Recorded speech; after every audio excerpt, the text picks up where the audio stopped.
Megastar Chiranjeevi ఇంటికి అల్లు అర్జున్ చేరుకున్నారు. కుటుంబ సభ్యులతో కలిసి చిరంజీవి ఇంటికి వచ్చారు. సంధ్య థియేటర్ ఘటనపై చిరంజీవితో మాట్లాడనున్నారు. కేసు నమోదైన రోజునే బన్నీకి మద్దతుగా నిలిచారు చిరంజీవి.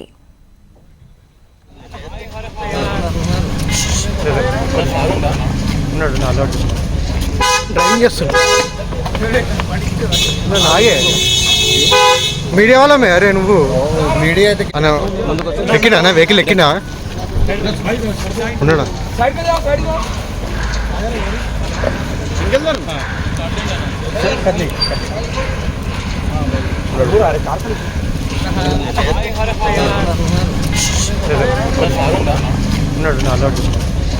డ్రైవింగ్ చేస్తున్నా.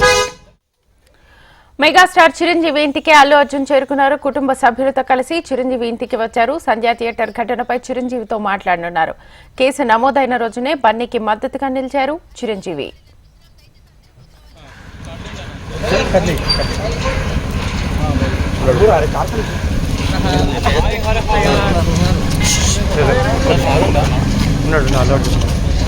డ్రైవింగ్ చేస్తున్నా. మీడియా వాళ్ళమే అరే నువ్వు. విజయవాడ తుమ్మలపల్లి కళాక్షేత్రంలో పొట్టి శ్రీరాములు వర్ధంతి సందర్భంగా ఏర్పాటు చేసిన కార్యక్రమంలో CM Chandrababu, deputy CM Pawan Kalyan పాల్గొని నివాళులర్పించారు. అమరజీవి పొట్టి శ్రీరాములు సేవలను ఈ సందర్భంగా కొనియాడారు. తెలుగు జాతి కోసం పోరాడిన వ్యక్తి పొట్టి శ్రీరాములని అన్నారు చంద్రబాబు. ఆయన ఆత్మార్పణ భాషా ప్రయుక్త రాష్ట్రాల ఆవిర్భావానికి నాంది పలికిందన్నారు. పొట్టి శ్రీరాములు స్ఫూర్తితో 2047 విజన్ డాక్యుమెంట్ రూపొందుతుందన్నారు పవన్ కళ్యాణ్. కుటుంబం, సొంత ఆలోచనలు దాటితేనే మహానాయకులు అవుతారని అన్నారు.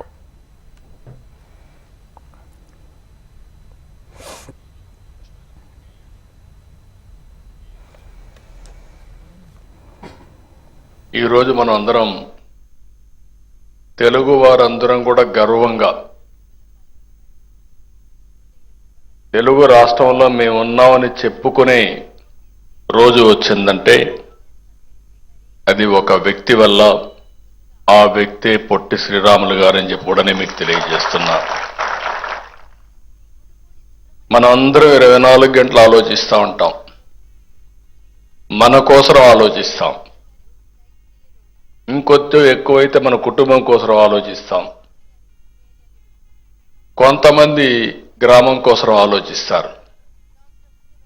కానీ కొద్ది మంది ఏ ఒక్కరో జాతి కోసం ఆలోచిస్తారు. తెలుగు జాతి కోసం ఆలోచించి దాన్ని సాధించి పెట్టిన ఏకైక వ్యక్తి పొట్టి శ్రీరాములు గారని చెప్పి కూడా మీకు తెలియజేస్తున్నా. అయితే జరిగిన సంఘటన ఇప్పుడే ఒక ఫిల్మ్ చూపించారు. ఒక మనిషి ఒకటి సాధించాలంటే ఎన్ని అవస్థలు పడాలనో ఆ ఫిల్మ్లో చాలా స్పష్టంగా చూపించే పరిస్థితి వచ్చింది. 58 రోజులు ఉదయం బ్రేక్ఫాస్ట్ చేసి మధ్యాహ్నం భోజనం చేయకపోతే తట్టుకోలేం.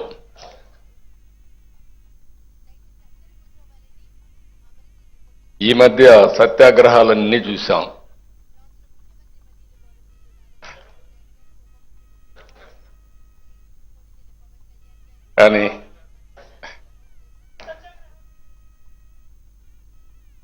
కానీ ఒక సంకల్పం, ఆ సంకల్ప సిద్ధి కోసం త్యాగం చేసిన ఏకైక నాయకుడు పొట్టి శ్రీరాములు గారు. అందుకే పొట్టి శ్రీరాములు గారు అమరజీవి అయ్యారు. ఆయన ఆత్మార్పణ ఈరోజు దేశం మొత్తం భాషా ప్రయుక్త రాష్ట్రాల ఏర్పాటుకు దోహదం చేసింది. ఒక వ్యక్తి యొక్క త్యాగం, ఆ త్యాగం కూడా చేయకుండా ఇచ్చుంటే చాలా బాగుండేది. కానీ ఆయన సంకల్పం చూసినప్పుడు మీరు ఎన్ని విధాలా ఇది చేసినా పర్వాలేదు, నా సంకల్పం కోసం ఒకవేళ ఓసారి అనుకుంటాం, బతికుండి సాధించలేకపోతే నేను చచ్చిపోయిన తర్వాత అయినా గుర్తుపెట్టుకుంటారనే ఉద్దేశంతో ఆయన ఆ రోజు త్యాగం చేసి సాధించి పెట్టాడు మనకు. ఉమ్మడి మద్రాసు రాష్ట్రంలో చాలా వివక్ష అనుభవిస్తూ అవమానాలు భరిస్తూ తెలుగు వారికి గుర్తింపు లేదు. అలాంటి సమయంలో తెలుగు ఉనికి కోసం, ఆంధ్రుల ఉనికి కోసం ఒక రాష్ట్రాన్ని ఏర్పాటు చేసుకునే క్రమంలో పొట్టి శ్రీరాములు గారు ప్రాణం పోవటం ఇవన్నీ దేశాన్ని కదిలించేసి ముందు ఏం పెద్ద జరగదనుకున్నారు. నెహ్రూ గారు అన్నది కూడా ఏంటంటే అసలే రాష్ట్ర విభజన జరిగిన ఈ పరిస్థితుల్లో మళ్ళీ ఈ వివక్ష ఏంటి, మళ్ళీ కూర్చోబెట్టి భాషా ప్రయుక్త రాష్ట్రాలు దేశాన్ని ఎలా కలిపించాలి అనేది ఆయనది. ఒకవైపు ఏమో వాస్తవం ఏంటంటే ఇక్కడ మీరు సంబంధం లేదని చెప్పేసి వివక్ష. వీటి మధ్యలో రాష్ట్ర నాయకులు కానీ దేశ నాయకులు కానీ ఎంతో నలిగిపోయి ఆయన కూడా ఎందుకు ఆయన మీద కోపం, అందరికి ఎందుకు రాలేకపోయారు, ఎందుకు శవాన్ని మోయడానికి ఎందుకు రాలేదంటే కోపం అన్నమాట. ఆయన వదిలేస్తే కొద్దిమంది ఘంటసాల గారు లాంటి పెద్దలు కానీ వీళ్ళందరూ వచ్చి అంటే నలుగురు మన రాష్ట్రం కోసం ఏర్పడిన వ్యక్తికి శవాన్ని మోయడానికి, పాడి మోయడానికి నలుగురు కూడా కనా కష్టాలు పడాల్సి వచ్చిందంటే నిజంగా అది గుండె కదిలించేసింది. అలాంటిది మనం ఈయన మన గుండెల్లో పెట్టుకోవాల్సిన మహానుభావులు ఆయన. ఈ రోజున ఆంధ్రులు అని చెప్పుకుంటున్నాం అంటే ఆయన బలిదానమే మనల్ని ఇక్కడ నించోబెట్టింది. నాకు చాలాసార్లు రకరకాలుగా ఉంటుంది. ఒకసారి ఆంధ్రప్రదేశ్ మన భాషా ప్రయుక్త రాష్ట్రాలు జరిగిన తర్వాత మనకి ఒకసారి మన కర్నూలు రాజధానిగా ఒక డేట్ పెట్టాం.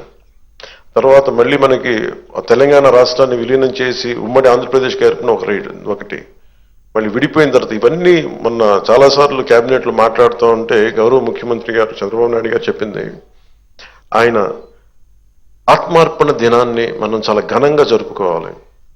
ఇంకా సమయం లేక ఇక్కడ మన తుమ్మలపల్లి కళాక్షేత్రం జరుపుకోవాల్సి వచ్చింది. లేదంటే ముఖ్యమంత్రి గారి మనసులో చాలా భారీగా ఇదో జరుపుకోవాలి, సరిపోవట్లేదు, ఒక్కసారికి ఇలా చేద్దాం కానీ తర్వాత చాలా గొప్పగా చేద్దాం, దీన్ని అందరూ రాష్ట్రం గుర్తుండిపోవాలి.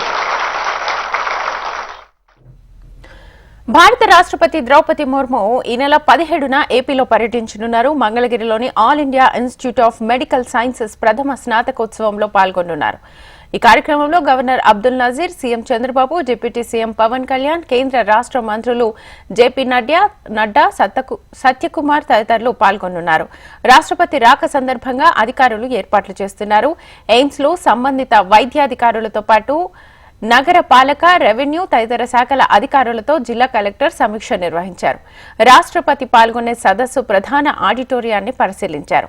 రాష్ట్రపతి మంగళగిరికి చేరుకుని ఎయిమ్స్ లోకి వచ్చే మార్గం, తిరిగి వెళ్లే మార్గంలో అధికారికంగా చేపట్టాల్సిన భద్రతా ఏర్పాట్లను పర్యవేక్షించాలని సంబంధిత అధికారులను ఆదేశించారు.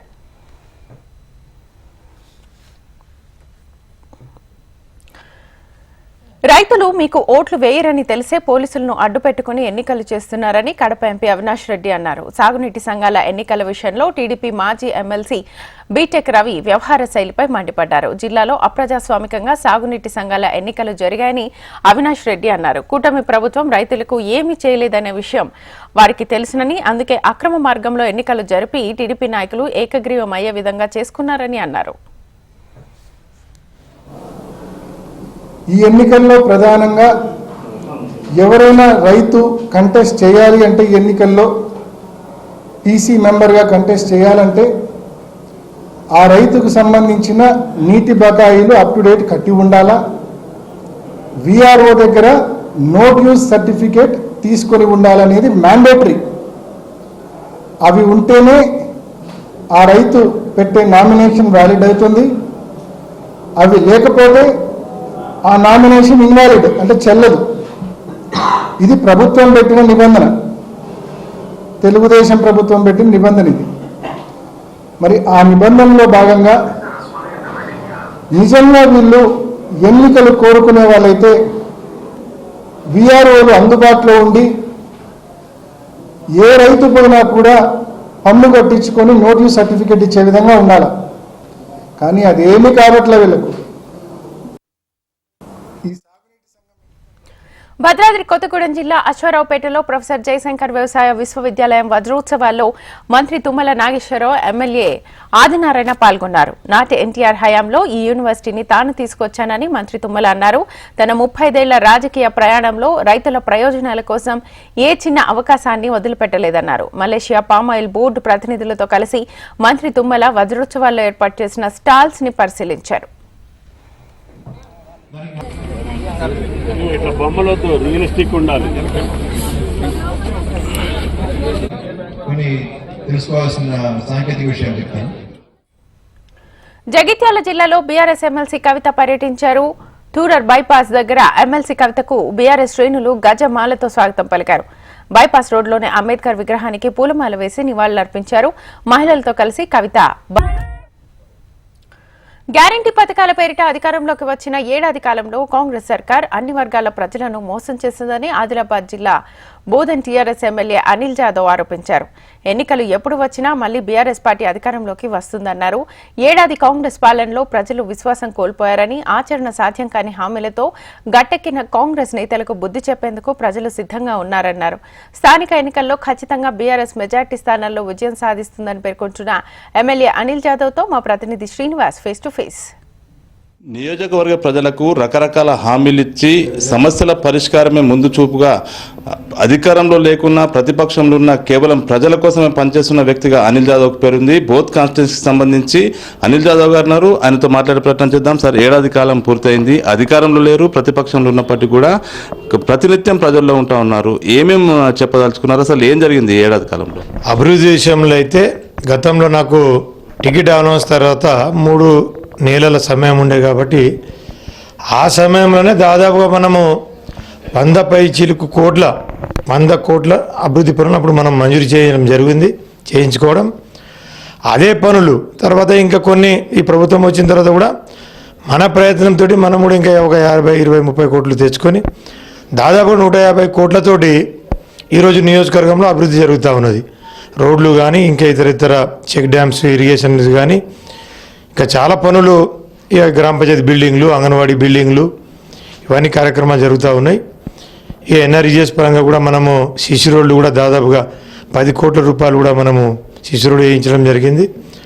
వాటితో పాటు చెరువులను కూడా చాలా చెరువులను కూడా మనం ఇంకా ప్రతిపాదనలు పంపించినాం ప్రభుత్వానికి. లిఫ్ట్ ఇరిగేషన్లు కూడా చాలా ఉన్నాయి. తర్వాత మా కుప్టి ప్రాజెక్ట్ ఒకటి ఉంది. ఇంకా మనకు పిప్పలకోటి ప్రాజెక్టు గతంలో కేసీఆర్ గారు ముఖ్యమంత్రి ఉన్నప్పుడు కూడా అప్పుడు మొదలైనటువంటి ఆ ప్రాజెక్టును కూడా మనం పూర్తి కావడానికి కూడా మనము ప్రయత్నం చేస్తూ ఉన్నాం.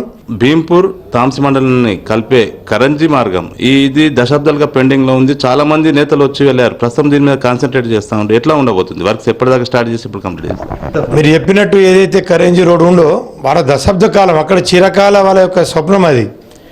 అక్కడ ఉన్నటువంటి ప్రజల యొక్క కోరిక అది, ఆ రోడ్డు పూర్తి కావాలని చెప్పి. దాన్ని మనం ప్రతిష్టాత్మకంగా మనం తీసుకొని మొన్ననే పనులు మనం మొదలుపెట్టినాం. ఆల్రెడీ 3-4 కిలోమీటర్ పనులు కూడా మొదలైనవి. కొన్ని బ్రిడ్జెస్ కూడా నడుస్తూ ఉన్నాయి. ఆ కప్పర్ల రోడ్ ఒకటి, ఇక్కడ హైవే నుంచి బండలనాగాపూర్ నుంచి కప్పర్ల, కరంజీ, తర్వాత రాజురాస్ కానీ ఇంకా అడలి రోడ్డు, ఇంకా మోర్కండి ఒకటి పెండింగ్లో ఉంది. తర్వాత సిరిచెల్మ రోడ్ను కూడా మనం 40 కోట్లతో కూడా అది కూడా మంజూరు చేస్తున్నాం. సిరికొండ రోడ్డు, చాలా రోడ్డు ఉన్నాయి. డేటా రోడ్డు కానీ, దేగామ కానీ, అదేవిధంగా బోత్కు డబుల్ లైన్ సెంట్రల్ లైటింగ్ తోటి బోత్కు. ఇంకొకటి ఏంది ఇచ్చోడలో అయితే ఇచ్చోడ మండల వాసులకైతే చాలా కోరిక. అక్కడ ఎప్పుడు చూసినా గుంతలు ఉండేటువంటి దాన్ని రోడ్ వైండింగ్ డబుల్ రోడ్తో పాటు సెంట్రల్ లైటింగ్ తోటి 13 కోట్ల రూపాయలతో దాదాపుగా సగం కూడా పూర్తిగా వస్తుంది. ఇక్కడ బోత్ నియోజకవర్గంలో 26,000 మెజార్టీతో నాకు టీఆర్ఎస్ పార్టీ కార్యకర్తలు అందరూ గెలిపించారు, ప్రజలు గెలిపించారు. కాబట్టి వారు ఏమి కోరుకుంటే దాని అనుగుణంగానే నేను నడుచుకుంటాను. ప్రతిపక్షంలో ఉన్నారు, పంచాయతీ ఎన్నికలు సమీపిస్తున్నాయి. క్యాడరు ఇప్పటి వరకు ఏడాది కాలంలో ఎవరు కూడా చెక్కు చెదరకుండా కాపాడుకున్నారు. ఎట్లా ఏం భరోసా ఇస్తారు క్యాడర్కు? ఎన్నికలు సమీపిస్తున్నాయి, ఎట్లా ఉండబోతుంది? ప్రజలకు మనకి ఏం అడగరు. వాళ్ళకి ఇంతకుముందు కూడా చెప్పిన వాళ్ళకి అందుబాటులో ఉండడమే ముఖ్యం. మనం అందుబాటులో ఉంటున్నాం అదే వాళ్ళకు ఒక భరోసా ఉన్నది. మన నాయకుడు ఈయనే ఉంటాడు, ఎక్కడికి పోడు. వేరే లీడర్ లేక హైదరాబాద్, ఢిల్లీ పోయేటువంటి కాదు నేను. 24 గంటలు వాళ్ళు అందుబాటులో ఉంటారు కాబట్టి ఆ నమ్మకం వాళ్ళకు ఉన్నది. కాబట్టి వాళ్ళు ఆగుతూ ఉన్నారు. మొత్తంగా విపక్షంలో ఉన్నామా అధికారంలో ఉన్నామా అనే విషయాన్ని పక్కన పెట్టేసి ఖచ్చితంగా ప్రజల కోసం ప్రజల మధ్య ఉండి ప్రజల కొరకు ఆదిలాబాద్ కాన్స్టిట్యున్సీకి సంబంధించినటువంటి జిల్లాలోని బోత్ కాన్స్టిట్యున్సీకి సంబంధించిన ప్రతి సమస్యను పరిష్కరించే దిశగా చర్యలు తీసుకుంటాను. ఇదే నేపథ్యంలో ప్రభుత్వంపై కూడా ఒత్తిడి పెంచుతాను. అవసరమైతే ఆందోళన కార్యక్రమాలు కూడా చేపడతాం. కానీ కాన్స్టిట్యున్సీలో ఉన్న ప్రతి సమస్యను పరిష్కరించే దిశగా చర్యలు చేపడతామని అనిల్ జాదవ్ పేర్కొన్న పరిస్థితి. Kanaparthi Srinivas HMTV both constituency నుంచి. అవనిగడ్డ పోలీస్ స్టేషన్ పరిధిలో 3 సంవత్సరాల బాలిక మిస్సింగ్ కలకలం సృష్టించింది. శనివారం మధ్యాహ్నం వరకు తల్లితో ఆడుకుంటున్న బాలిక తర్వాత కనిపించకుండా పోవడంతో బాలిక తల్లిదండ్రులు స్థానిక పోలీసులను ఆశ్రయించారు. అవనిగడ్డ ఎస్ఐ శ్రీనివాస్ నేతృత్వంలో బాలిక ఆచూకీ కోసం గాలింపు చర్యలను చేపట్టారు. ఎవరైనా బాలికను తీసుకుని వెళ్లారా లేక దివ్య ఇంటికి దగ్గరలోని పంట కాలువలో పడిపోయిందా అనే దిశలో కూడా విచారణ చేపట్టారు. పిల్ల నా దగ్గర ఉంది. నేను ఆ పక్క నుంచి ఆ పక్క వెళ్ళేలోపు ఈ పక్క నుంచి పక్క వచ్చేలోపు పిల్ల 2 లోపల పిల్ల కనపడలేదు, చేయలేదు. మరి పిల్ల కొంచెం ఎంతో ప్రయత్నించా. ఆ రోడ్లు ఎత్తిగాము, ఈ రోడ్లు ఎత్తిగాము, సెంటర్ చుట్టూ తిరిగాము. ఎవరైనా చూస్తేనేమో ఎవరు అడిగినా మేము చూడలేదు అంటున్నారు. మరి ఒక ఆమె చూస్తున్నాము ఆ పిల్లని చేపెట్టుకొని తీసుకెళ్తున్నాడు అంటున్నారు. ఆమె అంతవరకు మాకు తెలుసు. కానీ మరి పిల్ల ఎట్టు వెళ్ళిందో ఏమైందో ఎవరు తీసుకెళ్లేదో అనేది నమ్మకం మాకు లేదు. మరి మీరు ఎట్లా కూడా చూపిస్తానని మేము మీద భారం వేసి ఉన్నాం కాబట్టి మీరు ఏదో ఒకటి చూపించాను అన్నాం. ఇంత మించి మేము ఏం చేయలేము. మేము తల్లి అవుతాం. మరి పిల్ల ఎక్కడైనా కనపడతా కనుక మా పిల్లని మాకు తెచ్చియండి. 2 చేతులు అన్నం పెడుతున్నాను. నాకు చిన్న పిల్ల అయిపోయింది. చిత్తూరు జిల్లా సోమల మండలంలో ఏనుగుల గుంపు హల్చల్ చేసింది. పట్రపల్లె, కొత్తూరు గ్రామాల్లో పంట పొలాల్లోకి గజరాజులు సంచారం భయాందోళనకు గురిచేశాయి. ఏనుగులు ఎప్పుడు తమ మీదికి వచ్చి బీభత్సం సృష్టిస్తాయోనన్న ఆందోళనతో అటవీశాఖ అధికారులకు సమాచారం అందించారు.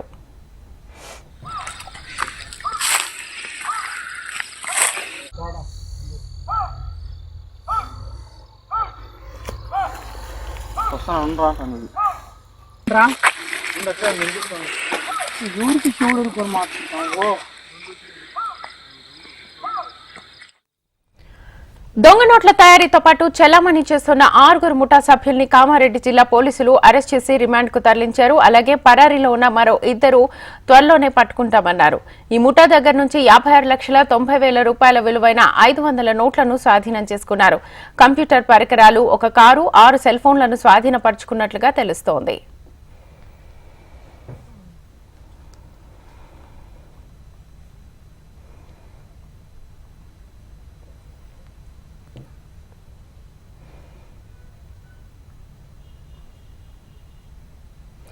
ఏదైనా సాధించాలనే కసి పట్టుదల ముందుకు నడిపిస్తాయని ఆర్థిక మంత్రి పయ్యావుల కేశవ్ అన్నారు. అనంతపురం జిల్లా ఉరవకొండ పట్టణంలోని ప్రభుత్వ జూనియర్ కళాశాల మైదానంలో పయ్యావుల సోదరుల ఆధ్వర్యంలో శనివారం మెగా జాబ్ మేళా నిర్వహించారు. జాబ్ మేళాకు 4,000 మంది హాజరు కాగా 1,260 మంది వివిధ కంపెనీలకు ఉద్యోగాలకు ఎంపికయ్యారు. వారికి మంత్రి నియామక ఉత్తర్వులు అందజేశారు. 20 ఏళ్ల తనకు అండగా నిలిచి ఉరవకొండ నియోజకవర్గ ప్రజలకు రుణపడి ఉంటానని ఆయన అన్నారు. జాబ్ మేళకు 60కి పైగా కంపెనీలు రప్పించామని అన్నారు. 5,000 మందికి ఉద్యోగాలు ఇచ్చినందుకు కంపెనీలు సిద్ధంగా ఉన్నాయని అన్నారు. 60 పైగా కంపెనీలు ఇప్పటికీ ప్రాతినిధుల్ని పంపించడం జరిగింది. దాదాపు 5,000 ఉద్యోగాల వరకు వాళ్ళ అవకాశం ఇవ్వడానికి సిద్ధంగా ఉన్నారు. ప్రధానంగా మేము ఫోకస్ పెట్టింది 7th class, 10th class, intermediate వీళ్ళ మీద ఎక్కువ ఫోకస్ పెట్టాము ఈ జాబ్ మేళాలో. ఎందుకనంటే సాఫ్ట్వేర్ కొంత చదువుకున్న వాళ్ళు బయటికి పోయి ఇంటర్వ్యూలు అటెండ్ చేయగలుగుతారు. వీళ్ళు పోలేకపోతున్నారు కాబట్టి వీళ్ళని అవకాశాలు కల్పించాలనేటువంటి ఉద్దేశంతో ఇక్కడికి తీసుకురావడం జరిగింది. ఈ కంపెనీల్లో ఇవాళ మార్నింగ్ నుంచి సాయంత్రం లోపలనే వాళ్ళు ఇక్కడే జాబ్ సెలెక్షన్ ఇంటర్వ్యూస్ కూడా ఇచ్చినట్టు ఏర్పాట్లు చేయడం జరిగింది. ఇది మొదలు మాత్రమే. దీన్ని ఇంక నుంచి రెగ్యులర్ ప్రాసెస్లో చేస్తూ ఉంటాం. ఎందుకు అనంటే ఫస్ట్ టైం మాకు ఎక్స్పీరియన్స్ కావాలి అనేటువంటిది. ఇది యాక్చువల్గా సెప్టెంబర్లో ప్లాన్ చేసాం, అక్టోబర్లోకి పోయింది, నవంబర్కి పోయింది, చివరికి డిసెంబర్ దాకా వచ్చింది. ఎందుకనంటే కంపెనీలను ఎక్కువ తేవాలి అనేటువంటి ఉద్దేశంతో వాయిదాలు పడుతూ ఉండడం జరిగింది. సో ప్రజలు మా పిల్లలు ఏం కోరుకుంటారు, ఆ కోరుకునేదానికి లక్ష్యంగా మనం అందరినీ రెడీ చేయడానికి మేము కూడా స్కిల్ డెవలప్మెంట్ సెంటర్లని వాళ్ళని పంపించి పిల్లల్ని ట్రైన్ చేసి వాళ్ళకు ఉద్యోగాలు వచ్చేలాగా చేయడానికి కూడా 2009 నుంచి ప్రతి ఏటా అయ్యప్ప స్వామికి సువర్ణ భూమి డెవలపర్స్ ఆధ్వర్యంలో 2 కేజీల 250 గ్రాముల బంగారు ఆభరణాల అలంకరణ కార్యక్రమాన్ని చేపడుతున్నామన్నారు సంస్థ డైరెక్టర్ బొల్లినేని శ్రీధర్. ఈ సందర్భంలో అయ్యప్ప స్వామి వారికి నగల అలంకరణ కార్యక్రమం తర్వాత పడిపూజ ఉంటుందన్నారు. అనంతరం గజారోహణ కార్యక్రమం నిర్వహిస్తున్నట్లుగా ఆయన తెలిపారు. శ్రీనగర్ అయ్యప్ప స్వామి ఆలయంలో నవంబర్ 16వ తేదీ నుంచి డిసెంబర్ 27వ తేదీ వరకు ఉచిత అన్నదాన కార్యక్రమాన్ని తాము నిర్వహిస్తున్నట్లుగా ఆయన వెల్లడించారు. హైదరాబాద్ జూబ్లీ హిల్స్ నుంచి శ్రీనగర్ కాలనీ అయ్యప్ప స్వామి ఆలయం వరకు తిరువాభరణాల ఊరేగింపు మహోత్సవాన్ని కన్నుల పండుగగా జరిపించారు. ఈ ఊరేగింపులో సువర్ణభూమి డెవలపర్స్ డైరెక్టర్ స్వయంగా పాల్గొనడం విశేషం. ఈ సందర్భంగా జరిగిన పలు సాంస్కృతిక కార్యక్రమాలు అందరినీ విశేషంగా ఆకట్టుకున్నాయి.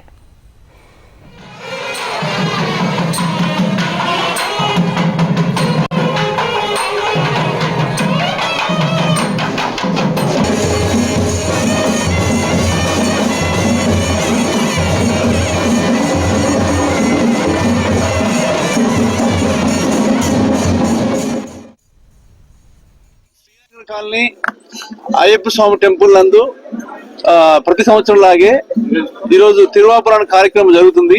సో ఈ తిరువాభరణ కార్యక్రమంలో మా సువర్ణభూమి సంస్థ గత 2009 సంవత్సరం సమర్పించినటువంటి ఈ బంగారు నగలను ప్రతి సంవత్సరం ఇదే రోజున స్వామివారికి మా కార్యాలయం నుండి స్వామివారి టెంపుల్ కి తీసుకెళ్లడం జరుగుతుంది. ఆ అదృష్టం కలిగించిన అయ్యప్ప స్వామికి మాకు ఎంతో సంతోషంగా ఉంది. సో ఇది ప్రతి సంవత్సరం ఇలాగే జరుగుతుంది. సో ఈ రోజు ఈ కార్యక్రమం తర్వాత పడిపూజ కార్యక్రమం ఉంటుంది. అలాగే సాయంత్రం కూడా గజారోహణ కార్యక్రమం ఉంటుంది. అనగా గజం మీద స్వామివారు నగరం మొత్తం ఊరేగిస్తాము. సో ఆ కార్యక్రమం కూడా మీరందరూ జయప్రదం చేయాలని కోరుతున్నాము. సువర్ణభూమి డెవలపర్స్ ప్రైవేట్ లిమిటెడ్ అని ఏదైతే సంస్థ ద్వారా వారు చేశారో వారి దయ వల్ల ఇదంతా జరిగింది. ఇది 2 కేజీల 200 గ్రాములతో 18 ఆభరణాలు, అంటే అయ్యప్ప స్వామికి శబరిమలలో ఎలాగైతే సంవత్సరానికి ఒకసారి అన్ని ఆభరణాలు పెట్టి పందల రాజు నుంచి శబరిమలకి ఎలాగైతే ఊరేగింపుగా తీసుకెళ్తారో అలాగే ప్రతి సంవత్సరం మా ఆఫీస్ నుంచి తీసుకెళ్లి స్వామివారికి అర్పించాలి. అర్పించాక ఈ ఆభరణాలతో ఈరోజు అయ్యప్ప స్వామి వారు పరిపూర్ణంగా ఆయన ధరించాక పడి పూజ జరుగుతుంది. ఆదివాసీ గ్రామాలపై డ్రోన్ దాడులు కలకలం రేకెత్తిస్తున్నాయి. ప్రాణాలను అరచేతిలో పెట్టుకుని గిరిజనులు బిక్కుబిక్కుమంటూ జీవనం కొనసాగిస్తున్నారు. దండకారణ్యంలో నిత్యం మావోయిస్టులకు పోలీసులకు మధ్య జరుగుతున్న భీకర పోరు కారణంగా ఆదివాసీ గ్రామాలు తల్లడిల్లుతున్నాయి. ఎప్పుడు ఏం జరుగుతుందో తెలియక తీవ్ర ఆందోళనలో గిరిజన కుటుంబాలు కాలం వెళ్లబుచ్చుతున్నారు. ఛత్తీస్గఢ్ రాష్ట్రంలోని సుక్మా, బీజాపూర్ జిల్లాల్లోని ఆదివాసీ గ్రామాలపై భద్రతా బలగాలు నిత్యం డ్రోన్, రాకెట్ లాంచర్లతో దాడులు నిర్వహిస్తుండటంతో అక్కడి ఆదివాసీలు భయాందోళనల నడుమ జీవనాన్ని సాగిస్తున్నారు. రాయగూడెం, గొమ్మగూడె గ్రామాల్లో నూతనంగా ఏర్పాటు చేసిన బేస్ క్యాంపుల నుంచి పెద్ద ఎత్తున రాత్రి పగలు తేడా లేకుండా డ్రోన్లు, రాకెట్ లాంచర్లతో ఆదివాసీ గ్రామాలపై దాడులు చేస్తున్నారని ఈ ప్రాంత ఆదివాసీలు ఆందోళన వ్యక్తం చేస్తున్నారు.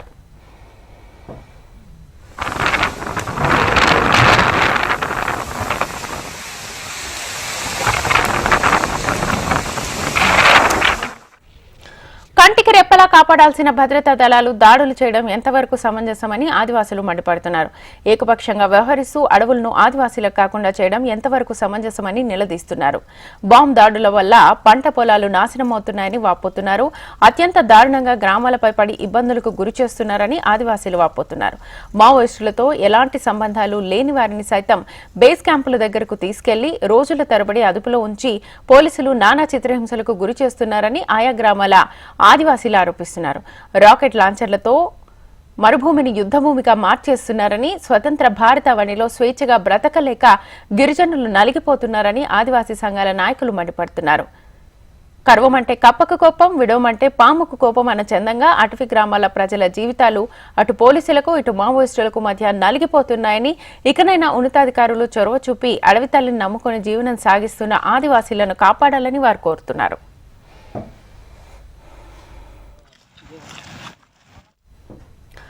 ఛత్తీస్గఢ్ నారాయణపూర్ జిల్లా మాద్ ఎన్కౌంటర్ పై పోలీసులు విడుదల చేసిన ప్రకటనపై మావోయిస్టులు కౌంటర్ లేఖను విడుదల చేశారు. పోలీస్ కాల్పుల్లో చనిపోయిన వారిలో 2 పార్టీ సభ్యులని 6 గ్రామస్తులున్నారని మావోయిస్టు పార్టీ మాద్ డివిజన్ కమిటీ పేరుతో ప్రెస్ నోట్ విడుదల చేశారు. మృతుల్లో ఒరిస్సా రాష్ట్ర కమిటీ సభ్యుడు Karthik alias Dasru, west Bastar division కమిటీకి చెందిన రమీలా మట్కం ఉన్నారని తెలిపారు. ఈ నెల 10 నుంచి 13వ తేదీ మధ్య భద్రతా సిబ్బంది PLGA పేషెంట్ టీంను చుట్టుముట్టారని తెలిపారు. ఒరిస్సా రాష్ట్ర కమిటీ సభ్యుడితో సహా 2 వ్యక్తులను సజీవంగా పట్టుకుని ఆ తర్వాత వారిని చంపారని నక్సలైట్స్ ఆరోపించారు.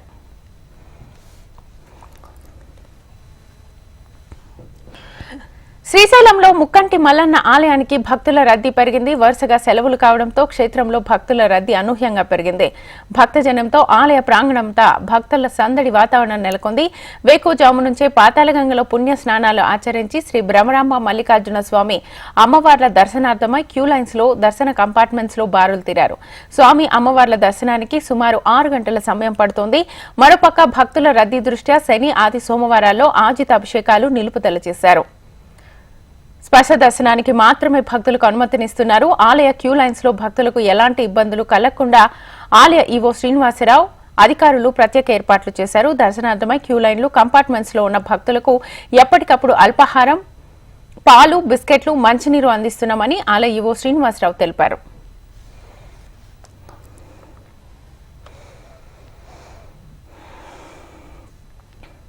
భద్రాద్రి కొత్తగూడెం జిల్లాలో పెద్ద పులి సంచారం కలకలం సృష్టించింది. పినపాక నియోజకవర్గం కరకగూడెం మండలం రఘునాథపాలెం అడవుల్లో పెద్ద పులి పాదముద్రలు గుర్తించారు.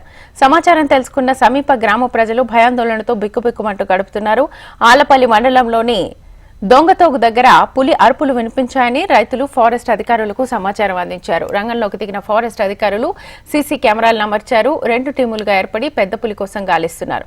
భద్రాద్రి కొత్తగూడెం జిల్లా, ములుగు జిల్లా సరిహద్దుల మండలాల్లో ప్రజలు ఒంటరిగా పంట పొలాలకు గానీ, పశువులు మేపడం కానీ వెళ్లవద్దని, జన సమూహంతో వెళ్లాలని, పులిజాడ తెలిసినట్లయితే వెంటనే అటవీశాఖ అధికారులకు సమాచారం అందించాలని అధికారులు తెలిపారు. ములుగు జిల్లా వాజేడు ఎస్ఐ రుద్రారపు హరీష్ బలవన్మరణానికి కారణమైన మహిళను పోలీసులు అరెస్ట్ చేశారు. గత 7 నెలల క్రితం రాంగ్ నెంబర్ కాలింగ్ ద్వారా ఎస్ఐ హరీష్ ను పరిచయం చేసుకుంది. ఆయన్ను పెళ్లి చేసుకుంటే జీవితంలో స్థిరపడొచ్చునని భావించి తరచూ ఫోన్ చేస్తూ సాన్నిహిత్యాన్ని పెంచుకుంది. ఈ క్రమంలో పెళ్లి చేసుకోవాలని ఎస్ఐ హరీష్ పై ఒత్తిడి తీసుకొచ్చింది. ఇవి ఇప్పటివరకు updates. Keep watching HM TV.